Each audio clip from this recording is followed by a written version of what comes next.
You're watching CBS 21 News at 10 on the CW15. Now in high definition with Rob Hanrahan, Tanya Foster, Chief Meteorologist Tom Russell with First Warning Weather, and Jason Bristol with sports.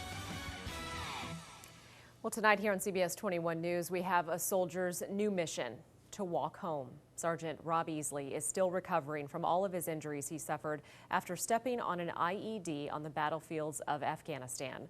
CBS 21 Sports Director Jason Bristol live in the studio with more on Rob's road to recovery. Jason. Yeah, Tanya, Rob Easley is one tough customer. He was a rugby player at Cumberland Valley High School, and now he's at the Walter Reed National Military Medical Center in Maryland. Yes, he looks different from when he was last deployed. That's because Sergeant Easley really is a changed man. In here, you truly get some perspective on what's really important. Sergeant Rob Easley could easily dwell on everything he's lost, but instead he chooses to focus on everything he's gained. I don't know, I was always pretty negative to begin with. And then this happened, and then everybody thought I was going to take it terribly, that I was just going to be miserable, and then I was the exact opposite. I can't really explain it. Armed with that new attitude, Sergeant Easley has been tediously relearning many of the same movements we take for granted.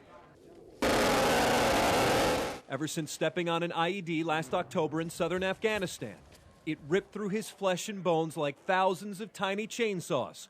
He lost some of the fingers on his right hand and both his legs.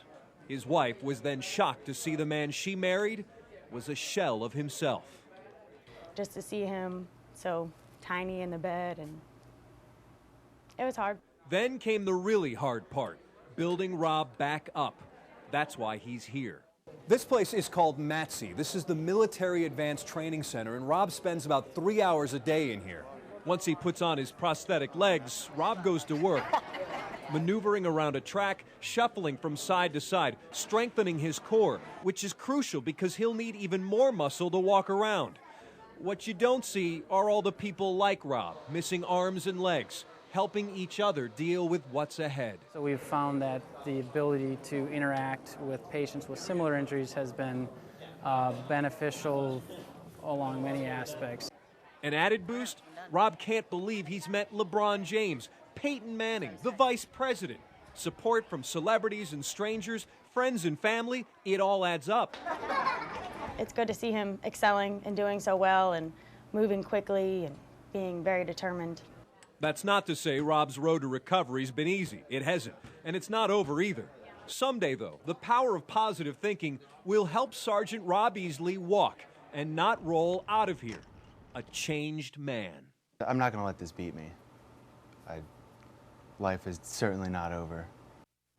No, it's not. Rob is 26, and he is one determined guy, no doubt. And with that positive attitude, he loves trying new things like sled hockey and skiing.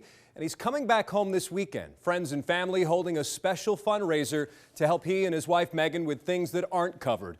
It's at Appalachian Brewing Company, and there's more information on my blog on CBS21.com. Kegs and legs, that's the theme. There you go. Head on out there. They certainly need our support. And one thing that really struck me was the positivity there, not just from Rob, but everyone. And it really is infectious. I thought perhaps you'd feel sad or a lot of sorrow being there, right. But no, you feel a lot of positive energy because of the attitude of these wounded warriors. God bless them all, and they're all in our hearts and prayers. No doubt. For everything they've done for us. All right, Jason, thank you. Well, it is the second day of spring. Certainly doesn't feel like it outside. Chief Meteorologist